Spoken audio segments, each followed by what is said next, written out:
Hey guys, it's Sheila with Sheila's One Stop Coaching Channel.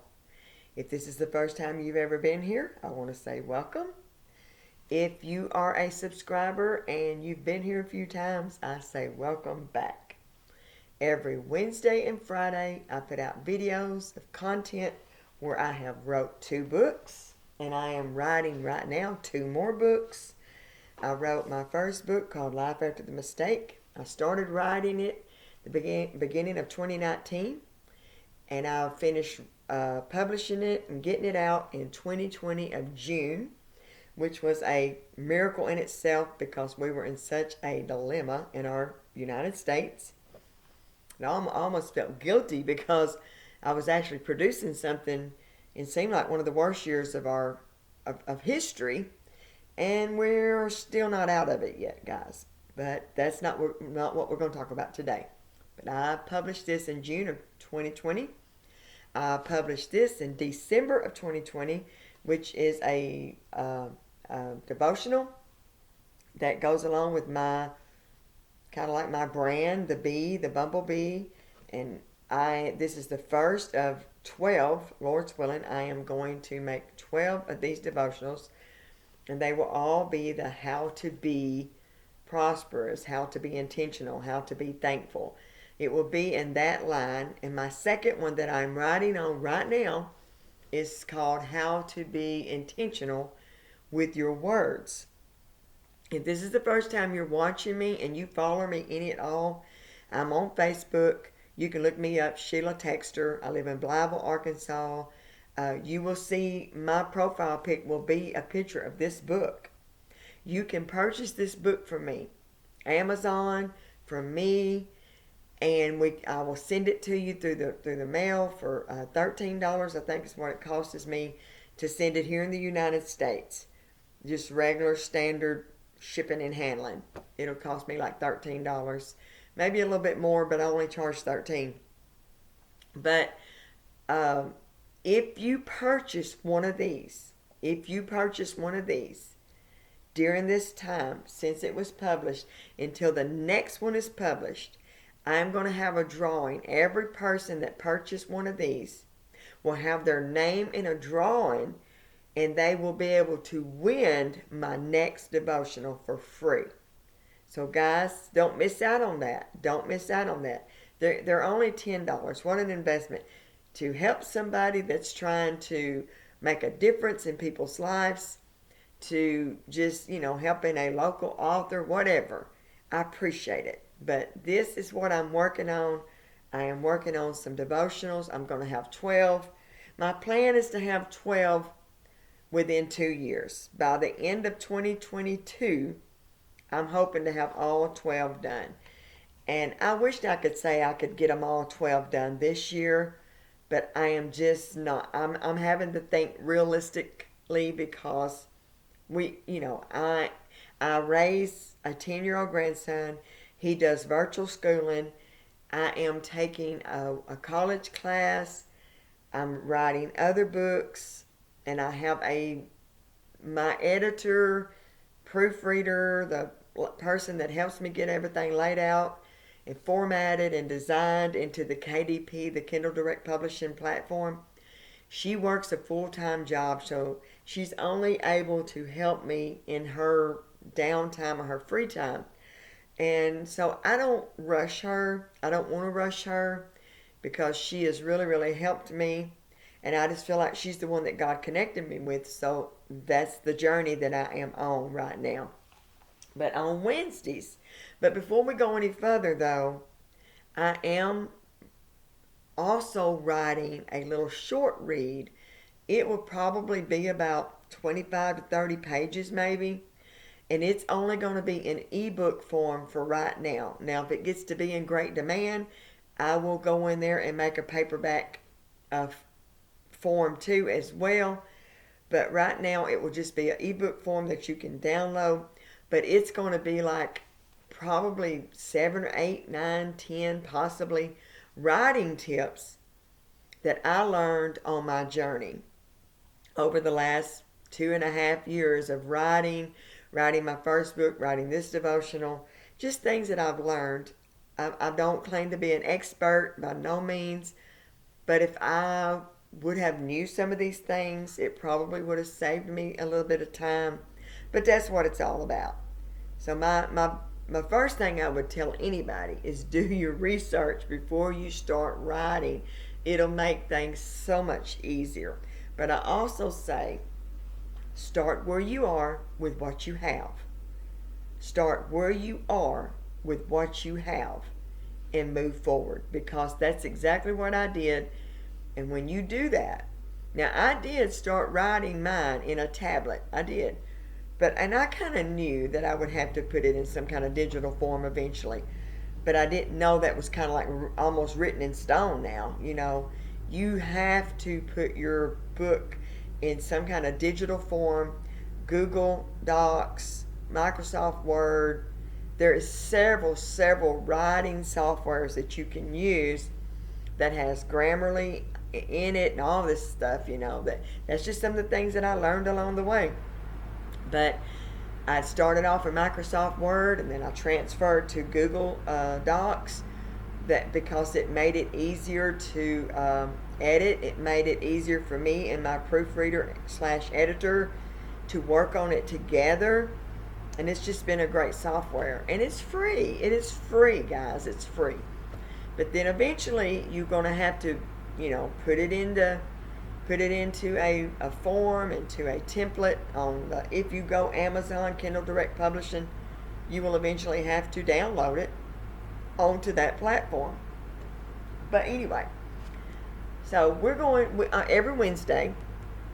I have been reading out of Life After the Mistake. I've been reading it along, just kind of giving everybody an idea of what the book is about. But this book is about adultery and infidelity, mistakes in the church and things like that, and then new beginnings and God's mercy and grace. So I just want to read the back, the description on the very back here. I want to read that to you right quick. Adultery and infidelity are not strangers to people of God. The church is full of broken people. Sometimes our past is riddled with regrets of failures and mistakes. These sins have been happening since time began. Forgiveness is also no stranger. But when you are the culprit, the other woman, the other man, then not only do you need forgiveness from the victims and God, you will need to forgive yourself. Author Sheila Texter and her husband Kenneth are living proof that God can and will use you in His kingdom even after bad mistakes. Now this is a little blurb about me. It's bio. Sheila is an author, speaker, life coach, and minister of the gospel. She and her husband pastor New Beginnings House of Prayer in Blytheville, Arkansas. They also reside there. We live here. We've been here almost 3 years. I have about 30 years of experience in teaching and preaching. I lead with passion and confidence. I have coordinated ladies' events, banquets, conferences. I've done a lot of that stuff, had my hands in a lot of those kind of things, and I headed up a lot of things in that area. But my main goal, is to help the fallen regain their footing, find restoration and redemption in God's great big family. But last week, if you were here, we had just finished like part 1 and part 2 of Life After the Mistake. Part 2 was in another set of eyes. It was like a view from the betrayed, the betrayer, and then a couple of characters, women characters that were in the Bible, like the woman that was caught in the very act of adultery, and then the Samaritan woman at the well. We know these women well. They didn't have good reputations, but God ended up using them greatly. In a great magnitude, He used them. But this here is called A New Path. We are going into part 3 now of New Beginnings. This is actually the New Beginning part. And the first scripture, it's, you'll find this scripture on people's plaques. You'll find it on their walls and all that, It says, Jeremiah 29:11. For I know the thoughts that I think towards you, saith the Lord, thoughts of peace and not of evil, to give you an expected end. And that's King James Version. Chapter 1, A New Path. Now, this is chapter 1 in New Beginnings. I think there's about 14, 15 chapters in the whole book, but, each section has new chapters. So, chapter 1. Emotions were high, excitement was in the air. We rushed up the steps to our new building. Even putting the key in the lock was such a delightful experience. It was our first service, February the 11th, 2018. We were not even bothered that no one was there but us. We knew God had sent us there. 5 years of praying and seeking God for direction had finally paid off. We'd been knocking on doors like the Bible tells us to: ask, seek, and knock. My husband spent almost a year looking. He even looked in a different town, a different city. I was just trying to be an encourager. I didn't know what God had planned for us, but I knew enough of the Bible to know that for God to work effectively, we had to be in one accord. But let's back up a bit. My life began to take a major turn in 2014. I was never a reader until that year. We were helping my mother-in-law pack up a few things to move. I remember picking up a book to just kind of scan through it because the title jumped out at me.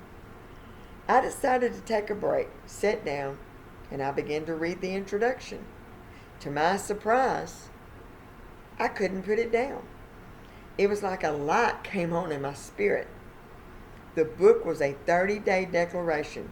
The name of it was I Declare, written by Joel Osteen. It had such an impact on me that I took the book home and read the whole thing within 2 days. My life was okay, but I had no idea the work that God was fixing to do in me. He was pulling the cover off of my outlook on life through a book and a decision that would later be one of the most incredible pieces of my life. Man, I get tore up emotionally even when I reread this book that I wrote, because I remember all of these feelings. I remember all these emotions, and I remember that place that I was at. It told me where I was, which wasn't very pretty. Negative talk and thoughts were ruling me. I didn't even know it. I was calling defeat into my situation. My words, excuse me guys, my nose is itching. My words needed to change. The book sparked a love of reading in me. I started reading more and more. As I read book after book, my knowledge of the Bible began to grow in leaps and bounds. Life had taken on a new beginning and a new meaning. The books opened my heart to pray in ways I had never prayed. A sleeping giant had awoken. Dreams and callings were knocking at my door. Each new book I read would add coals to a kindling fire. The passion began to burn in my soul. Visions of me speaking at events began to show up in my spirit. Sometimes I'd wake up in the middle of the night or early in the morning, often 2 or 3 a.m. And these awakenings came with revelation from God, and they were coming more and more often. My prayer life went to a whole new level. I was writing down prayers, writing out scriptures, and declaring His promises over my life. Guys, this was a game changer. I'm telling you, this was a game changer in my life. The things, I still have the book that I wrote these things down in. I've added to it over the years, but I still decree it, I still declare it, and I have literally watched these things come to pass in my life. I've watched it come to pass in my life. Wow. Why now? My bad. I'm sorry. Why now was my question. Why was this shaking my life like never before? It was very exciting watching God do a work in me and to hear from God in the night hours. Everyone could see the change. They could feel the change. There was an undercurrent in the atmosphere. The books that I was reading were teaching me how to pray effectively. Just pushing through my little prayer time was a thing of the past. Books like Change Your Words, Change Your Life by Joyce Myers. Other authors like Charles Swindoll, Max Lucado were changing my whole world, and I loved it. My preaching took on a whole new level. Other churches began to ask me to come and speak at their events. Overjoyed could not describe how I felt about the change that was happening in me and in my life. Now more than ever, I felt the need to find my purpose. Okay, guys, that was chapter 1. These chapters are kind of short, I think, for the most part. These are kind of short, but that's okay. Next week, we will be reading from chapter 2, The Job Had to Go. Now, when I first started reading, I was still working. I was a deli manager. I'd been there for about 11 years. And when I started reading in like June or July, before that year was over, it was like God started turning me and started pulling on me like he was trying to pull me out of that job. And before that year was over, I quit an 11-year job. 3 weeks vacation. I made good money for there at home. I was probably like 15 minutes from my house. I could kind of come in when I wanted to, go home when I wanted to. You know, it had its bad days, but for the most part, it was also a pretty convenient job for me. But being a manager, a deli manager, especially when you mess with people's food or their money, honey, you messing with a whole new level. But anyway, it was more than that. I knew that God was calling me out of that job for a reason. And a lot of people have read my book, and it's like they said, well, what was your purpose? Well, my purpose was to be doing what I'm doing now. Writing books, encouraging people, being an encourager in people's lives, being a voice for God, speaking into your spirit and saying, let God do his perfect work in you. Let God mature that gift that you was born with. Because each one of us has a gift, but we have to allow God to mature that gift in us. But we have to allow him to do that. But like I say, I had no idea. I was just like kind of like surviving, in a sense. And I think you read that in the beginning of this book. I tell my story. This book is my story. But it's a memoir. But, I changed the names. I don't mention no locations. And because the book is not meant to tear nobody down. It is meant to show people that failure is not final, that God is able to take anything, any situation, any person, any problem, and he's able to turn it around. Is there anything too hard for God? No, it's not. That's what he said about Abraham and Sarah. Is there anything too hard for God? No, it's not. But anyway, I wish that I was going to show y'all, but I don't think it would show. I tried to show it a while ago, but it's like it wouldn't really show because it was blurring. Yeah, it's not going to do it. But anyway, no. Well, I don't know if there's so you want to be a writer. There's a little bee. But anyway, I have branded myself in the bee thing for 3 or 4 years, probably since 2016. Probably 2016, 2017, I started, speaking about the bee. And people will message me and they say, I seen a bee today, or I seen this today and I thought about you. Or, they even buy me little souvenirs with the bee things, And so that does my heart good. But anyway, I will be back Friday to be reading out of the Bee Devotional. On Fridays, I'm reading out of this right now. I don't know what I will do just after that. I'm not sure. But guys, I appreciate you watching. Subscribe to my channel. Hit that little bell so you'll get notifications when I put out a new video. But I try my best to put them out every Wednesday and Friday. And I just share my writing journey. But I read out of the books that I have wrote. And then I just try to, I kind of just go with the flow. If something sparks my mind that day or while I'm talking, I go ahead and I just let it flow. But I appreciate everybody that has subscribed to my channel. I appreciate my viewers, and I love you guys. And if nothing happens, I will be back next Wednesday.